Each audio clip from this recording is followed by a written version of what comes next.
Today we're stepping into something most men completely misunderstand: how high-value men actually talk to women. And I'm not talking about scripts, tricks, or fake confidence. I'm talking about something much rarer: a calm psychological control that changes how every conversation feels the moment it begins. Because modern dating is loud, confusing, and emotionally unstable, most men get pulled into reactions, overthinking, and validation seeking without even noticing it. But high-value men, they move differently. They don't chase the moment, they don't try to impress every second, and they don't let emotions lead the conversation. They use Stoicism, not as a mask, but as control. And in the next few minutes, you're going to understand how that control completely shifts how women respond to you in conversation, not by becoming someone else, but by becoming unshakable in who you already are. And it starts with something most men underestimate completely: calm confidence.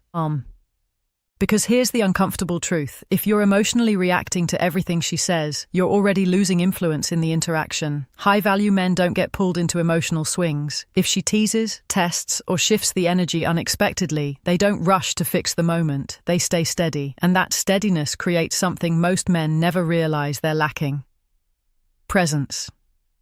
Imagine you're talking to a woman and she throws a comment at you that would normally make most guys overthink or defend themselves, maybe even slightly challenge their ego. Most men jump immediately into explanation mode. They try to prove themselves. They try to regain control of how they're perceived. But a calm man does something different. He pauses. He breathes. He responds without emotional urgency. And in that moment, something subtle changes. He becomes harder to read, harder to shake, harder to control, and that alone makes him more attractive without him trying to be. Because calm confidence sends a silent message: I'm not here to be emotionally disrupted. And once she senses that, the entire tone of the conversation shifts. Now the next layer is even more important, because it's not just how you react, it's how much you say, speaking with purpose.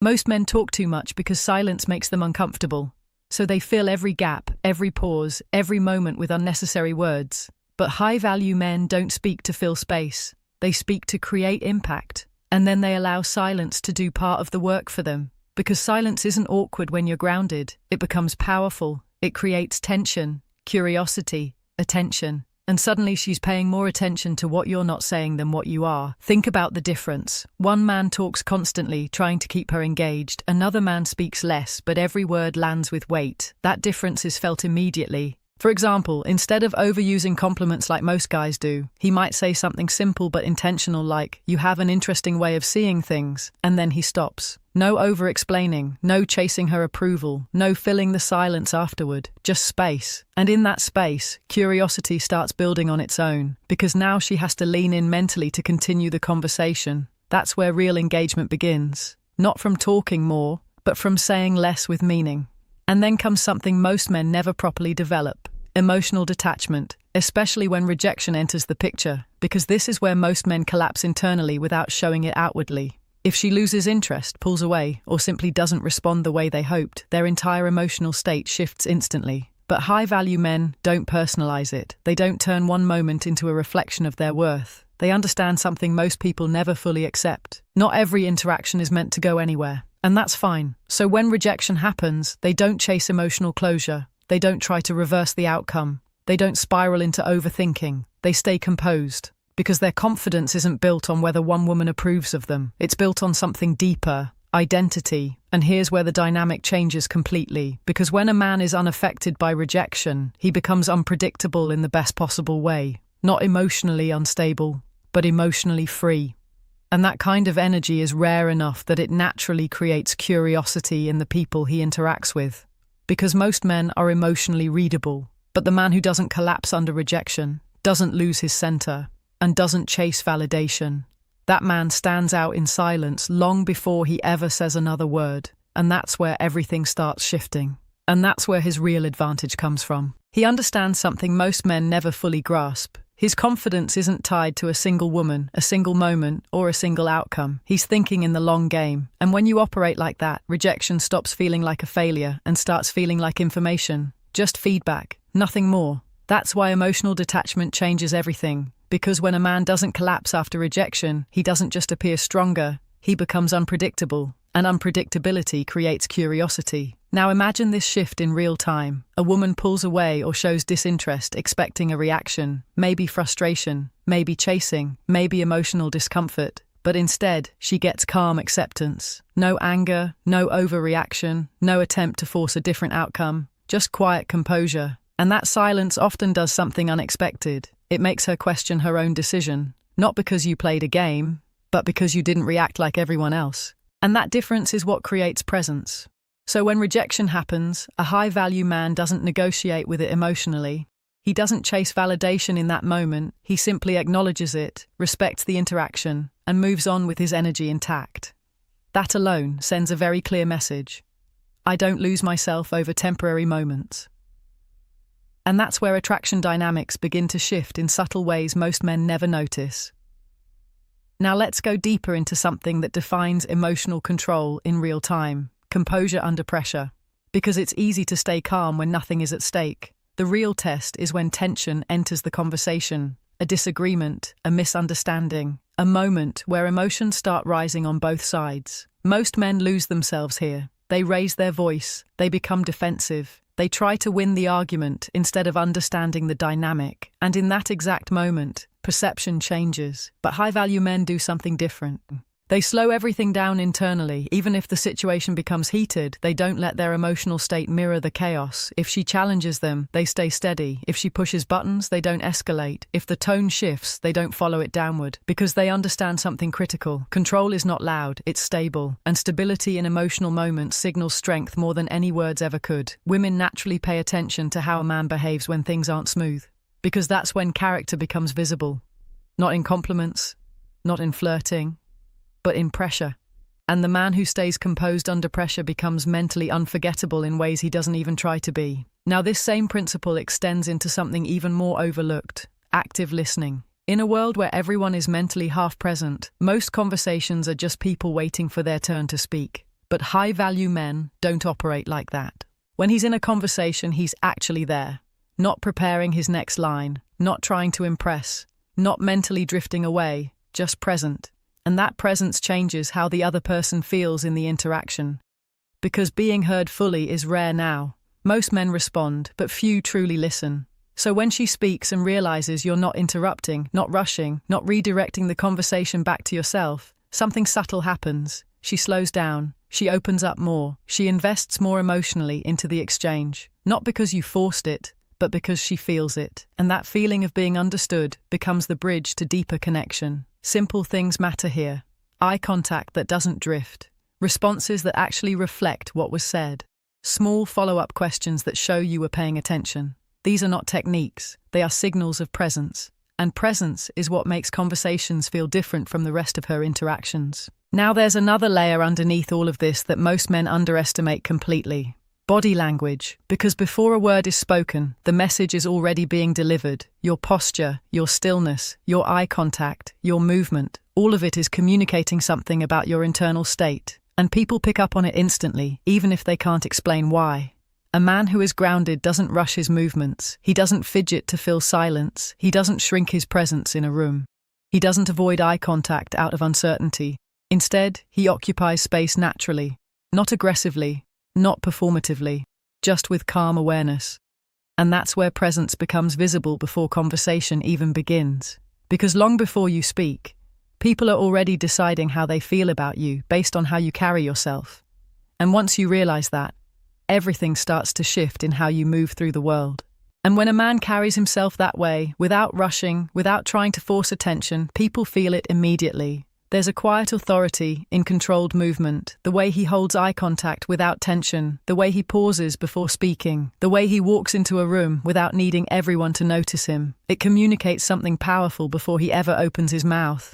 I'm comfortable with myself. And women are extremely sensitive to that kind of non-verbal energy. More than most men realize, because attraction is rarely built only through words. It's built through emotional signals, tiny details most people overlook. The nervous tapping, the rushed speech, the inability to sit still during silence. All of those things reveal internal uncertainty, but a man who moves slowly and deliberately creates the opposite effect. He feels grounded. Even reaching for a glass, adjusting his posture, or turning towards someone during conversation can either project calm confidence or hidden anxiety.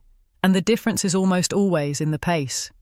Men who rush physically often appear emotionally rushed too, like they're seeking approval before they lose attention. But high-value men never seem hurried, not because they're trying to look dominant, but because they're internally settled.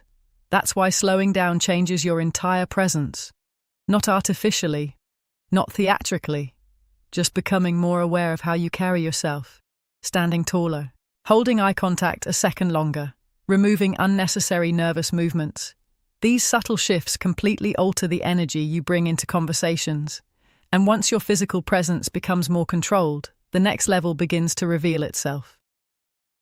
Emotional mastery, because body language may create attraction initially, but emotional control is what determines whether respect stays. Every man eventually faces moments where emotions start pulling at him. Arguments, mixed signals, disrespect, tension, and most people react automatically. They defend themselves emotionally, they raise their voice, they let temporary feelings control permanent decisions. That's where composure disappears. But high-value men understand something deeper. Feelings are temporary, reactions have consequences. So instead of allowing emotion to dictate behavior, they create space between feeling and response. That space changes everything. Because the man who can pause in emotional moments instantly separates himself from the crowd. And women notice that immediately, not consciously at first, but emotionally. Think about it. Most people today are emotionally reactive. One uncomfortable comment ruins their mood. One disagreement becomes a war. One delayed text creates anxiety. So when she meets a man who doesn't get consumed by emotional turbulence, it stands out in a way that's difficult to explain. He feels safe, stable, predictable in the right way, not boring, grounded. And grounding is rare in modern dating. This doesn't mean becoming emotionless. That's not strength. Real strength is feeling emotion without becoming controlled by it. A stoic man still feels frustration, he still notices disrespect, he still experiences disappointment, but he chooses his response carefully instead of reacting impulsively. That's the difference. Imagine being in the middle of a heated conversation where most men would instantly become defensive. Instead, you stay calm. You lower your tone instead of raising it. You listen instead of interrupting. You respond thoughtfully instead of emotionally. That kind of control changes the entire dynamic of the interaction, because now she's no longer dealing with someone emotionally unstable.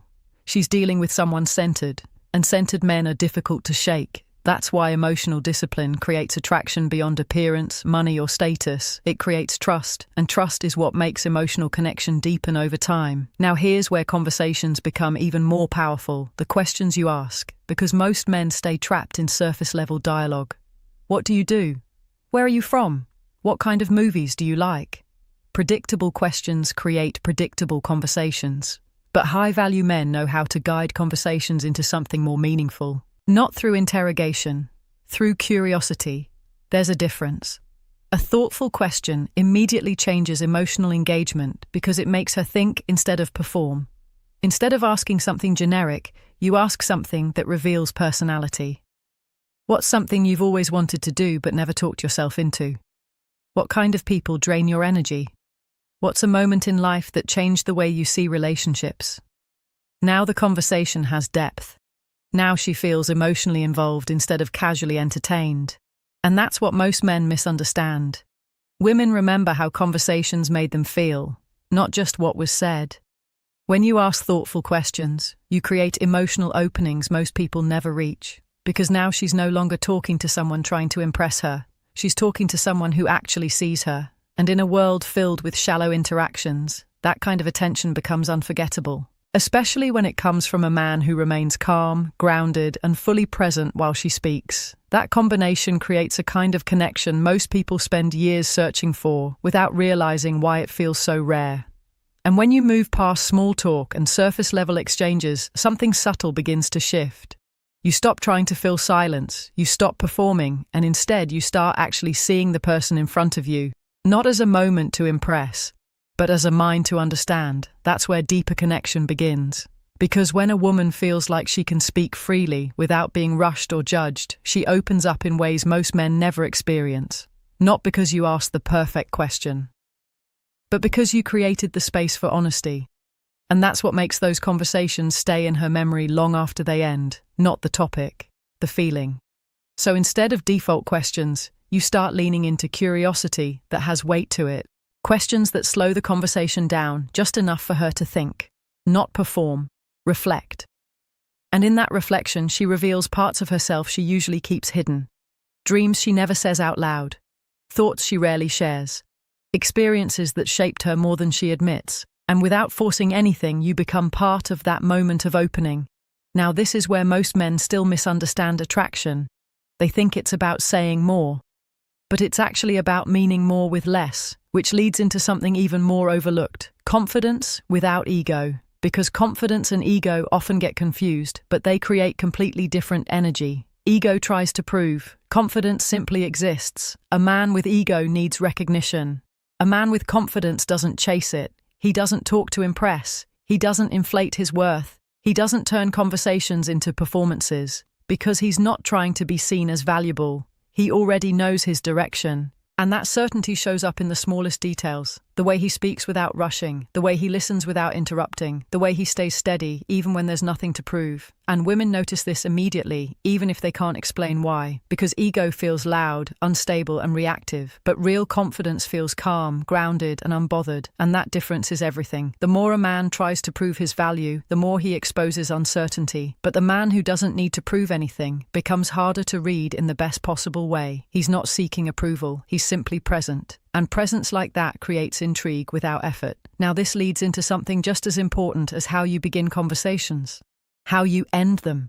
Because most men don't realize that endings shape memory more than beginnings. They stay too long. They repeat themselves. They try to extend a moment that already reached its natural peak. And in doing so, they dilute the impact of what was once strong. But a man with awareness feels timing differently. He doesn't force conversations to continue past their natural rhythm. He notices the shift, the slowdown, the completion of flow, the moment where energy begins to fade instead of build. And instead of resisting it, he respects it. So he leaves at the right moment, not abruptly, not dramatically, just cleanly, with calm awareness that nothing valuable is gained by overstaying. And strangely enough, that's what makes him memorable, because she doesn't walk away thinking the conversation dragged. She walks away thinking it ended too soon. And that feeling creates curiosity where closure would normally be. Not because he tried to create mystery, but because he understood timing. And timing, in communication, is often more powerful than content itself. So the final impression isn't noise. It's restraint, a quiet exit that feels intentional without being explained. And that's where everything comes full circle. Because in the end, it was never about saying the right things at the right time. It was about who you are when you say them. The calm in your voice, the control in your presence, the absence of need in your energy. That's what people remember long after the conversation fades, not the words themselves, but the feeling you left behind. And sometimes that feeling lingers longer than the moment ever did.